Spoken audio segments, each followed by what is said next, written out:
नमस्कार। दोपहर समाचार में आपका स्वागत है।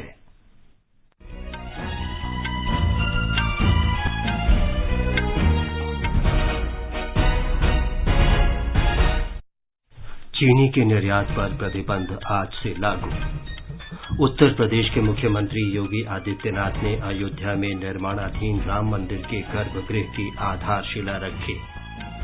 राष्ट्रव्यापी कोविड टीकाकरण के अंतर्गत हर घर दस्तक अभियान का दूसरा चरण आज से शुरू। केरल में कोविड के कारण 2 वर्ष से बंद स्कूल आज से फिर खुले। भारत और बांग्लादेश के बीच चलने वाली मिताली एक्सप्रेस का संचालन आज से आरंभ।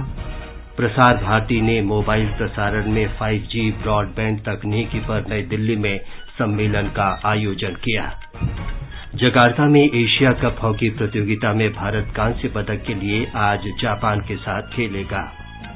फ्रेंच ओपन टेनिस टूर्नामेंट के सिंगल्स में नोवाक जोकोविच को हराकर राफेल नडाल सेमीफाइनल में पहुंचे। शीर्ष वरीयता प्राप्त ईगा श्वांतेक आज महिला सिंगल्स का क्वार्टर फाइनल मैच खेलेंगे। दोपहर समाचार में अतहर सईद के साथ मैं विमलेंदु पांडे। देश के 75वें स्वाधीनता दिवस समारोहों के उपलक्ष्य में आजादी का अमृत महोत्सव के अंतर्गत सरकार अनेक गतिविधियों का आयोजन कर रही है। इस अवसर को जन उत्सव के रूप में मनाते हुए आकाशवाणी समाचार स्वाधीनता संग्राम और उसके गौरवशाली इतिहास पर विशेष प्रश्नोत्तरी कार्यक्रम प्रसारित कर रहा है। कल अमृत महोत्सव क्विज का प्रश्न था। स्कॉटलैंड के मिशनरी विलियम एडम की रिपोर्ट के अनुसार 1930 के दशक में बंगाल और बिहार में कितनी पाठशालाएं संचालित थीं? इस प्रश्न का सही उत्तर है 1 लाख से अधिक। विलियम एडम के अनुसार बंगाल और बिहार में 1 लाख से अधिक पाठशालाएं संचालित थीं। इन पाठशालाओं में अध्ययन कर रहे विद्यार्थियों की कुल संख्या 20 लाख से अधिक थी। आकाशवाणी समाचार को दुनिया भर के श्रोताओं से इस प्रश्न का उत्तर मिला है। भाग्यशाली विजेता हैं दिल्ली के मयूर विहार एक्सटेंशन फेज 1 की सुजाता कृष्णन। मेरा नाम सुजाता कृष्णन है और मैं दिल्ली से हूँ। आजादी की लड़ाई में बहुत से लोगों की भूमिका थी। हम कई नाम जानते हैं, लेकिन इस क्विज ने ऐसे असंख्य नामों की जानकारी हमें दी जिनसे हमारा परिचय नहीं था। हम आज मीडिया के इतने सारे नए रूपों से घिरे हुए हैं, लेकिन ऑल इंडिया रेडियो अभी भी अपने क्वालिटी प्रोग्राम की वजह से लोकप्रिय है। ऑल इंडिया रेडियो का मैं तहे दिल से धन्यवाद देना चाहूंगी, जिसने इस क्विज के माध्यम से आम जन के बीच अपनी संघर्ष भरी लेकिन सुनहरी यादों को नया किया और उसे नई पीढ़ी के लिए उपलब्ध करवाया। अमृत महोत्सव क्विज का अगला प्रश्न सोमवार 6 जून को पूछा जाएगा। आकाशवाणी के साथ अमृत महोत्सव क्विज में भाग लेकर स्वतंत्रता की 75वीं वर्षगांठ समारोह में शामिल हों। अब समाचार विस्तार से। चीनी निर्यात पर प्रतिबंध आज से लागू हो गया है। ये प्रतिबंध अक्टूबर में त्योहारों के मौसम तक लागू रहेगा। भारत दुनिया में चीनी का सबसे बड़ा उत्पादक है, लेकिन इसकी खपत भी अधिक है। सरकार ने पिछले सप्ताह घरेलू उपलब्धता सुनिश्चित करने के लिए चीनी निर्यात की सीमा निर्धारित करने का फैसला किया था। खाद्य मंत्रालय के सचिव सुधांशु पांडे ने कहा कि इस विपणन मौसम में भारत का निर्यात रिकॉर्ड ऊंचाई तक पहुंच गया। अक्टूबर नवंबर महीने में त्योहारों के मौसम में चीनी की खपत बढ़ जाती है। उन्होंने कहा कि वैश्विक स्थिति को देखते हुए चीनी की मांग बढ़ सकती है, इसलिए सरकार ने चीनी निर्यात की सीमा निर्धारित करने का निर्णय किया। सूचना और प्रसारण मंत्रालय के सचिव अपूर्व चंद्रा ने कहा है कि प्रसारण में 5G टेक्नोलॉजी से देश में ब्रॉडबैंड सेवाओं और स्पेक्ट्रम के इस्तेमाल में सुधार होगा। नई दिल्ली में आकाशवाणी परिसर में मोबाइल प्रसारण में 5G ब्रॉडबैंड तकनीक पर एक समारोह में उन्होंने कहा कि भारत दुनिया में सबसे अधिक मोबाइल डेटा इस्तेमाल करने वाले देशों में है। ये कार्यक्रम IIT कानपुर और भारत दूरसंचार मानक विकास संघ TSDSI के सहयोग से आयोजित किया गया। सूचना और प्रसारण सचिव ने भारतीय दूरसंचार ऑपरेटरों की सफलता बताते हुए कहा कि वे देश में दुनिया की सबसे सस्ती दरें उपलब्ध कराने में सफल रहे हैं। In India, we are a very large consumer of data, and this convergence is going to improve how the broadband is being consumed, and from the perspective of the telecom operators, how the spectrum is being utilized. That is a very, very important national objective. We have one of the largest mobile data numbers in the world, 1.2 billion mobiles, of which almost 750 million are smartphones. and this internet traffic of which 82% is video, this was not known to me. 1.1 million minutes of video every second, equivalent to 60 billion DVDs in a month. सूचना और प्रसारण सचिव ने कहा कि समाचारों को app के माध्यम से मोबाइल पर देखा जा सकता है और यहां तक कि प्रसार भारती के पास अपना न्यूज ऑन AIR ऐप है जिसकी बड़ी संख्या में लोग इस्तेमाल कर रहे हैं। उन्होंने कहा कि नई प्रसारण तकनीक के लिए बुनियादी ढांचे में कुछ परिवर्तन करने होंगे तथा कुछ नियामक बदलाव भी लाने होंगे। सम्मेलन में प्रसार भारती के मुख्य कार्यकारी अधिकारी शशि शेखर वेम्पटि और सूचना तथा प्रसारण मंत्रालय के वरिष्ठ अधिकारी भी मौजूद थे। इस अवसर पर प्रसार भारती के मुख्य कार्यकारी अधिकारी शशि शेखर वेम्पटि ने कहा कि डायरेक्ट टू मोबाइल सेवा में भारत अन्य देशों के मुकाबले आगे बढ़ सकता है। उन्होंने कहा कि आज उपभोक्ता एक सामान्य उपकरण पर सारी जानकारी और सेवाएं चाहता है। रेल मंत्री अश्विनी वैष्णव और बांग्लादेश के रेल मंत्री मोहम्मद नूरुल इस्लाम सुजौन ने आज वीडियो कॉन्फ्रेंस के माध्यम से न्यू जलपाईगुड़ी और ढाका के बीच चलने वाली मिताली एक्सप्रेस को रवाना किया। इस अवसर पर श्री वैष्णव ने कहा कि भारत और बांग्लादेश के बीच संबंध साझा विरासत तथा वर्तमान और भविष्य की साझेदारी पर आधारित हैं। दोनों देशों के बीच गहरी दोस्ती के कारण ही सभी स्तरों पर तेजी से विकास कार्य हो रहे हैं। श्री वैष्णव ने कहा कि मिताली एक्सप्रेस दोनों देशों के बीच मैत्री को और प्रगाढ़ बनाने में एक महत्वपूर्ण कदम साबित होगा। ये समाचार हमारी वेबसाइट newsonair.com/hindi और हमारे mobile app news on AIR पर भी उपलब्ध हैं। सुनो ना, हाँ? सोच रहा हूँ अपना बिजनेस क्यों न बढ़ा लूं। तो रोका किसने है? हाँ? रोका तो किसी ने नहीं, पर समझ नहीं आ रहा कि मदद किससे मांगूं। मुझसे। तुमसे? तो अच्छा बताओ फिर। आकाशवाणी है ना, मैंने सुना है उसका नेटवर्क देश भर में फैला है। पर उससे मेरा क्या फायदा? देखो, फायदा है, जिस शहर में चाहो विज्ञापन की मदद से उपभोक्ताओं तक पहुंच जाओ। पर अब ये भी तो बता दो कि आकाशवाणी से संपर्क कैसे करूं? बहुत आसान है, मैं बताती हूँ। नंबर नोट करो, 870-001-4242। ओ 870-001-4242।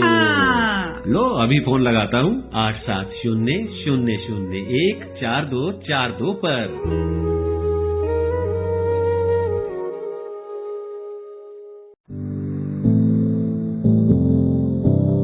कंपटीशन की अगर आप कर रहे हैं तैयारी तो उनके लिए ऑल इंडिया रेडियो पर हम लाए हैं अभ्यास, एक ऐसा कार्यक्रम जिसमें आप पूछेंगे सवाल व्हाट्सएप नंबर 9289094044 पर या फिर ईमेल करेंगे abhyas.airnews@gmail.com पर और हमारे विशेषज्ञ देंगे इसका जवाब।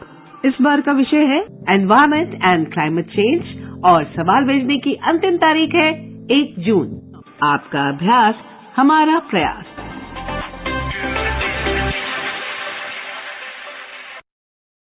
दोपहर समाचार में आपका फिर स्वागत है। उत्तर प्रदेश में अयोध्या में निर्माणाधीन राम मंदिर के गर्भगृह का निर्माण कार्य आज से आरंभ हुआ। मुख्यमंत्री योगी आदित्यनाथ ने आधारशिला रखी। देश भर से आए संत इस अवसर पर उपस्थित थे। योगी आदित्यनाथ ने अभिजीत मुहूर्त में ठीक 11:15 पर तराशी गई शिला स्थापित की। मंदिर निर्माण का प्रभार संभाल रहे श्रीराम जन्मभूमि तीर्थ क्षेत्र न्यास ने बताया कि गर्भगृह के लिए राजस्थान के मकराना के सफेद संगमरमर इस्तेमाल किए जाएंगे। अयोध्या के लोगों के लिए ये बहुत बड़ा दिन है और इसे बड़े स्तर पर मनाने की योजना है। वहां सभी मंदिरों को सजाया गया है और शाम में दिए जलाए जाएंगे। शिक्षा मंत्रियों का 2 दिन का राष्ट्रीय सम्मेलन आज गुजरात के गांधीनगर में शुरू हुआ। केंद्रीय शिक्षा मंत्री धर्मेंद्र प्रधान ने इस सम्मेलन का उद्घाटन किया। सम्मेलन में अन्य केंद्रीय मंत्री और राज्यों तथा केंद्र शासित प्रदेशों के शिक्षा मंत्री भाग ले रहे हैं।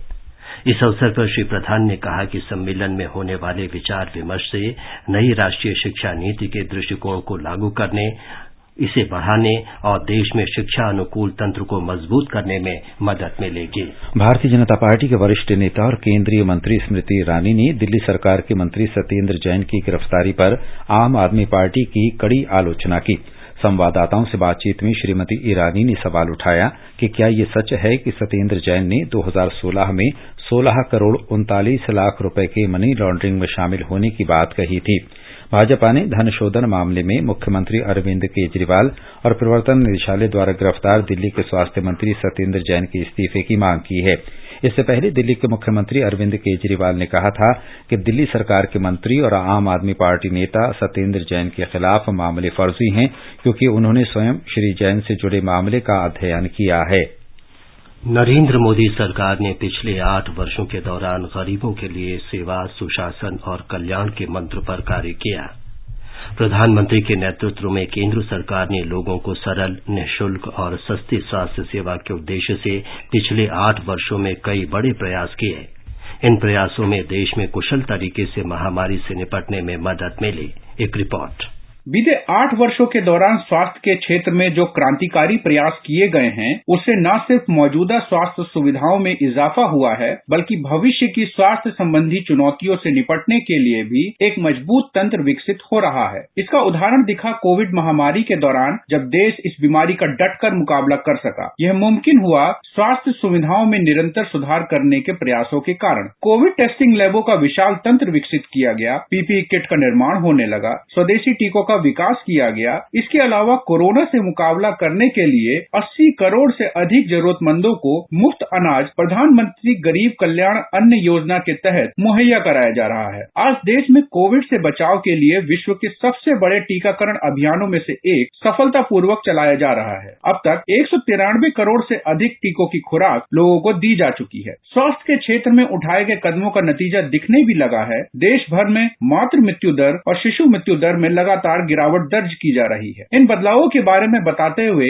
बिहार के मुंगेर जिले के सदर अस्पताल के वरिष्ठ चिकित्सा अधिकारी डॉक्टर रमन कुमार कहते हैं, हमारे देश में जो सरकार की स्वास्थ्य संबंधी योजनाएं हैं, बहुत तरह की सुविधाएं लोगों को मिल पा रही हैं। हमारे प्रधानमंत्री श्री मोदी जी की जो आयुष्मान भारत योजना PMJ के तहत गरीब मरीजों को लाभ मिल रहा है। इसके अलावा प्रधानमंत्री की जो सुरक्षित मातृत्व अभियान है, जो हर महीने के 9 तारीख को किया जाता है, जिसमें गर्भवती महिलाओं की जांच जो हमारी महिला चिकित्सक हैं वो कर रही हैं। इसके अलावा सुरक्षित मातृत्व आश्वासन सुमन एक योजना है, जिसके तहत भी माताओं का मृत्यु दर और बच्चों का मृत्यु दर घटाने का प्रयास किया जा रहा है।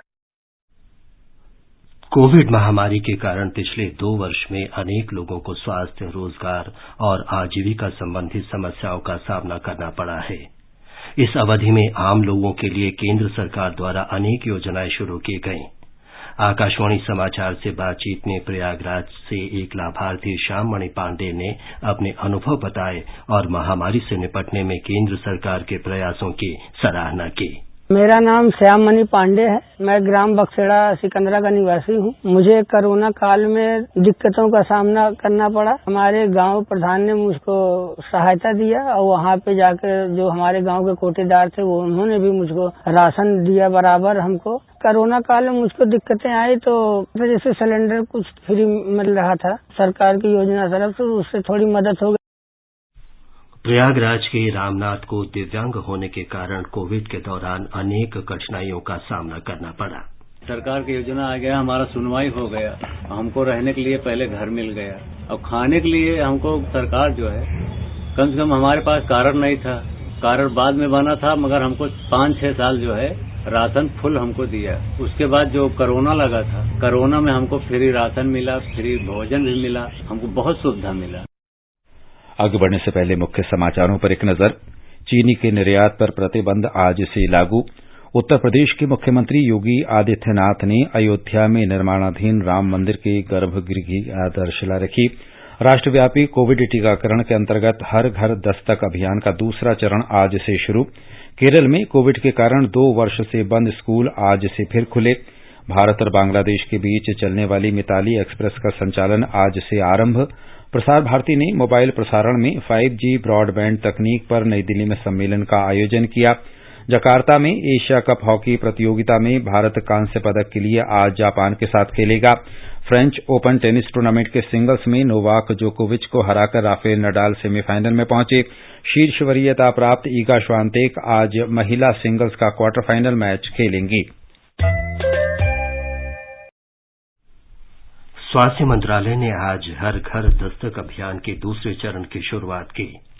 2 महीने तक चलने वाले इस अभियान का उद्देश्य सभी पात्र आयु वर्गों में कोविड टीकाकरण में तेजी लाना है। कोविड कार्यदल के अध्यक्ष डॉक्टर एनके अरोड़ा ने आकाशवाणी से विशेष भेंट में बताया, हर एक भारतीय गर्व महसूस करता है कि आज देश में 193 करोड़ कोविड वैक्सीन की डोजेज से ज्यादा लग चुकी हैं और इसमें देश के हर वर्ग ने बढ़ चढ़ के भाग लिया है। लेकिन पिछले कुछ 6-8 हफ्तों से देखा गया है कि टीकाकरण की गति में एक सुस्ती आई है। दिन में केवल 10 से 12 लाख टीके ही लग रहे हैं। इन्हीं बातों को ध्यान रखते हुए भारत सरकार ने आज से हर घर दस्तक कार्यक्रम दोबारा शुरू किया है, यानी कि टीकाकरण में दोबारा तेजी लाने के लिए अब टीकाकरण की जो टीम है वो हर क्षेत्र में जा करके आपके घर के नजदीक ही टीका लगाने के लिए तैयार है। आकाशवाणी का समाचार सेवा प्रभाग हर घर दस्तक अभियान के दूसरे चरण की शुरुआत विषय पर एक विशेष कार्यक्रम का प्रसारण करेगा। कोविड कार्यकारी समूह के अध्यक्ष डॉक्टर एनके अरोड़ा चर्चा में भाग लेंगे। इसे आज रात 9:15 बजे एफएम गोल्ड चैनल और अतिरिक्त मीटरों पर सुना जा सकेगा। ये कार्यक्रम हमारे YouTube channel news on AIR official और हमारी वेबसाइट न्यूज ऑन AIR पर भी उपलब्ध होगा। इस बीच राष्ट्रव्यापी कोविड टीकाकरण अभियान के तहत देश में अब तक 193 करोड़ 57 लाख से अधिक टीके लगाए जा चुके हैं। स्वास्थ्य मंत्रालय ने बताया है कि कल 10,91,000 से अधिक टीके लगाए गए। केरल में कोविड के कारण 2 वर्ष से बंद हुए स्कूल आज से फिर खुल गए हैं। मुख्यमंत्री पिनराई विजयन ने आज तिरुवनंतपुरम में कझाकुट्टम के स्कूल में आयोजित एक रंगारंग समारोह में प्रवेश उत्सव का उद्घाटन किया।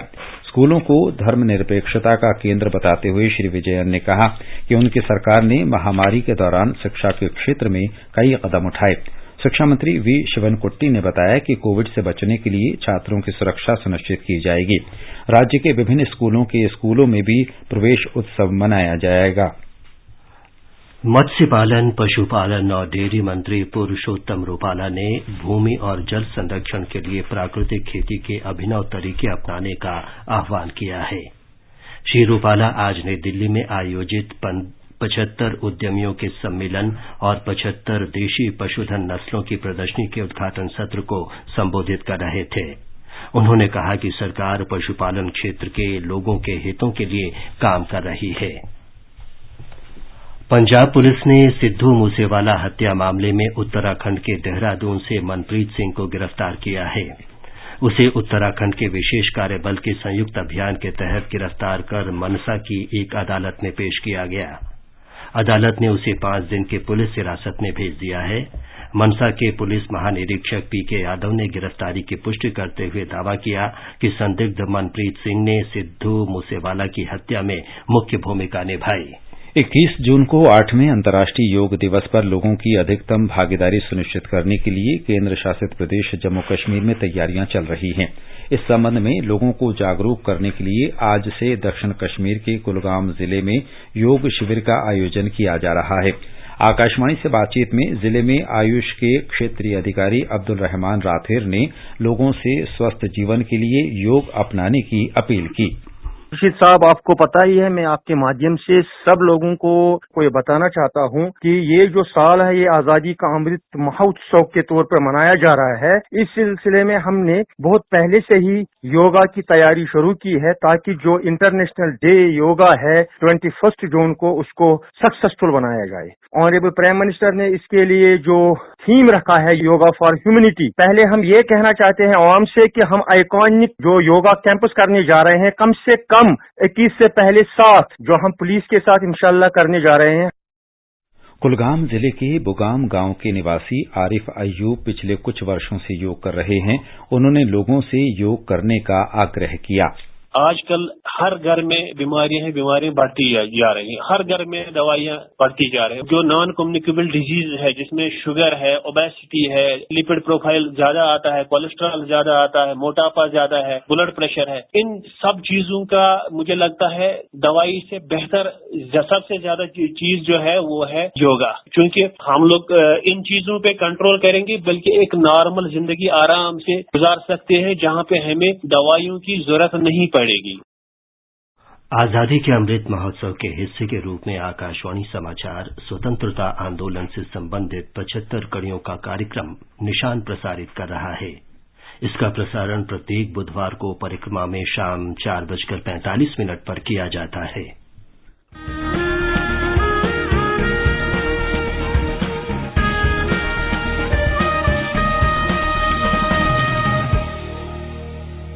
स्वाधीनता संग्राम के वे निशान जो साक्षी हैं हमारे सेनानियों के संघर्ष और बलिदान के। आकाशवाणी समाचार ला रहा है विशेष श्रृंखला निशान। हर बुधवार को शाम 4:45 पर कार्यक्रम परिक्रमा में FM गोल्ड 100.1 मेगाहर्ट्ज पर।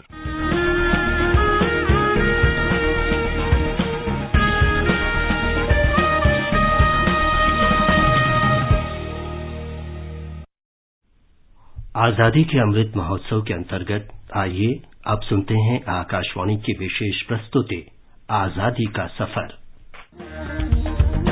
आजादी का अमृत महोत्सव।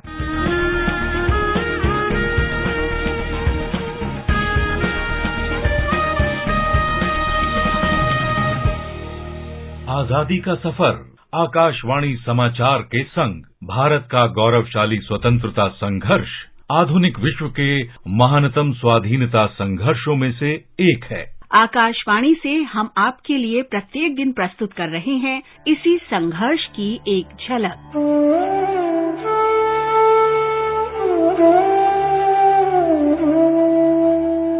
आज हम याद कर रहे हैं स्वाधीनता सेनानी और भारत के पूर्व राष्ट्रपति नीलम संजीव रेड्डी को। उनका जन्म आंध्र प्रदेश के वर्तमान अनंतपुर जिले में हुआ था। रेड्डी ने विश्वविद्यालय की शिक्षा पूरी की और अनंतपुर के सरकारी कला महाविद्यालय में पढ़ने लगे। जुलाई 1929 में महात्मा गांधी की अनंतपुर यात्रा के बाद रेड्डी स्वतंत्रता संघर्ष में शामिल हो गए। उन्होंने महाविद्यालय की पढ़ाई छोड़ दी और स्वाधीनता आंदोलन में कूद पड़े। वे यूथ लीग से निकटता से जुड़े थे और विद्यार्थी सत्याग्रह में भाग लेते थे। 1938 में रेड्डी आंध्र प्रांतीय कांग्रेस समिति के सचिव निर्वाचित किए गए।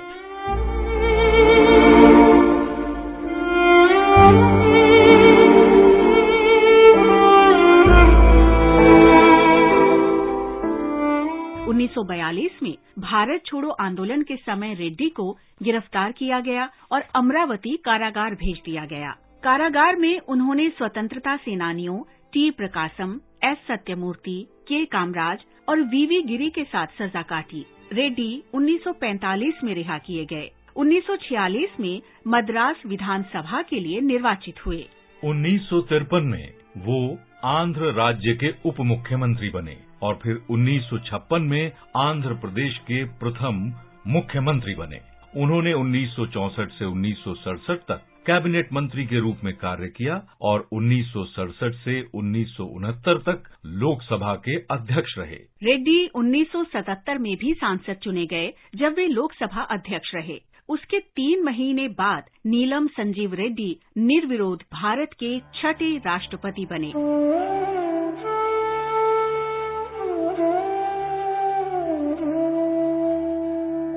"30 years have gone past since we became free.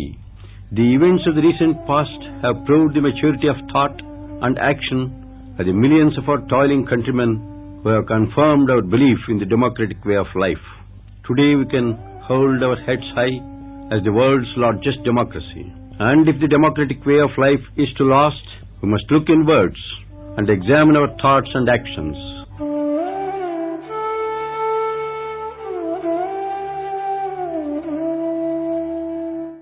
जून 1996 को उनका निधन हुआ। महान राष्ट्रवादी नेता को हमारा नमन। आरंभ है प्रचंड बोल मस्तकों के झुंड, आज जंग की घड़ी की तुम गुहार दो। हम आज वीर ईसावी सिंह को भी याद कर रहे हैं। वो उत्तर प्रदेश के जौनपुर के निवासी थे। ईसावी सिंह 1857 में भारत के प्रथम स्वतंत्रता संघर्ष के समय जौनपुर में अंग्रेजों से लड़ रही सेना में शामिल हो गए। उन्होंने सरकारी गोदाम लूटने के अभियान में भाग लिया और वहीं गोदाम के संरक्षक डेविस की हत्या कर दी। ईसावी सिंह को पकड़ लिया गया और मृत्यु दंड की सजा दी गई। उन्हें 1 जून 1858 को फांसी दे दी गई। वीर ईसावी सिंह को हमारा शत-शत नमन।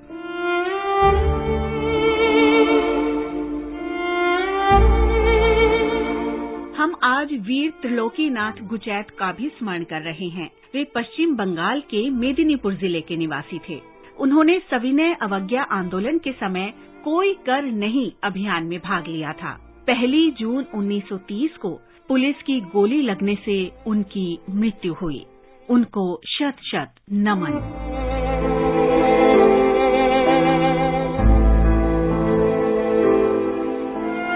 आज कार्तिक मिश्र की भी पुण्यतिथि है।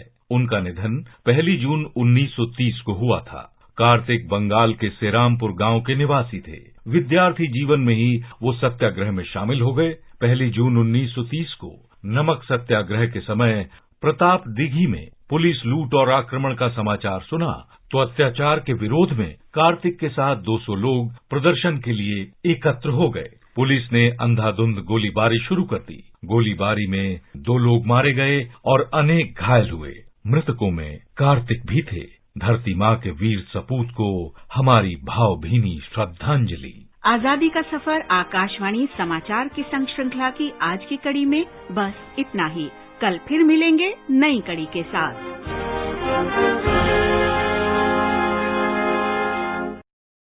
ये समाचार आकाशवाणी से प्रसारित किए जा रहे हैं।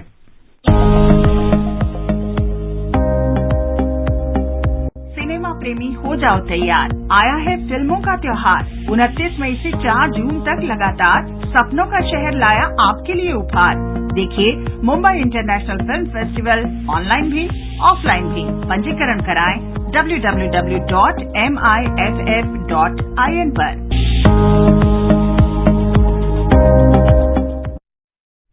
ये आकाशवाणी है। जकार्ता में एशिया कप पुरुष हॉकी प्रतियोगिता में आज भारत कांस्य पदक के लिए जापान के साथ खेलेगा। कल सुपर 4 के अंतिम मैच में पिछली बार के चैंपियन भारत और दक्षिण कोरिया के बीच मुकाबला 4-4 से ड्रॉ रहा।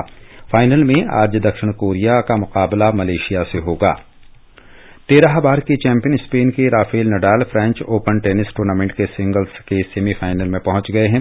क्वार्टर फाइनल में नडाल ने 4 सेट तक चले मुकाबले में सर्बिया के नोवाक जोकोविच को पराजित किया।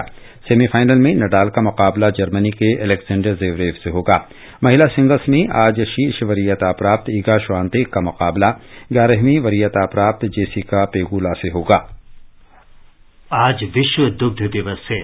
दुनिया भर में दूध और डेयरी क्षेत्र के योगदान को दर्शाने के लिए ये दिवस मनाया जाता है। एक report.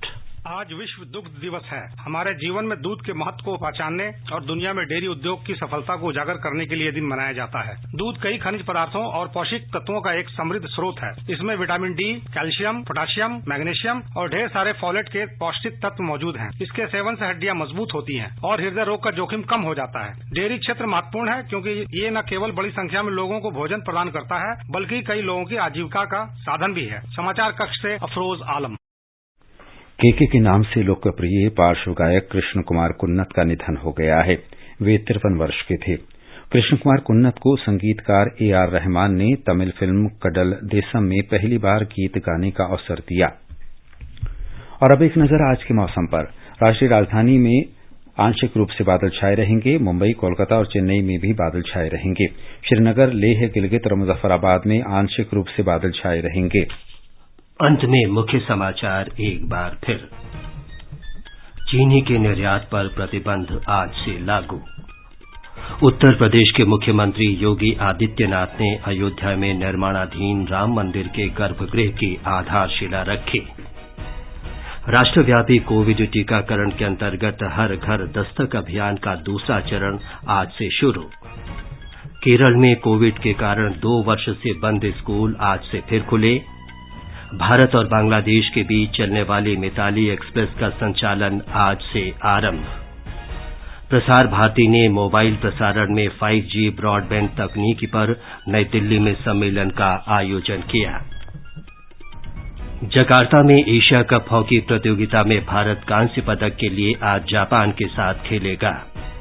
French open tennis tournament के सिंगल्स में नोवाक जोकोविच को हराकर राफेल नडाल सेमीफाइनल में पहुंचे और शीर्ष वरीयता प्राप्त ईगा श्वांतेक आज महिला सिंगल्स का क्वार्टर फाइनल मैच खेलेंगे।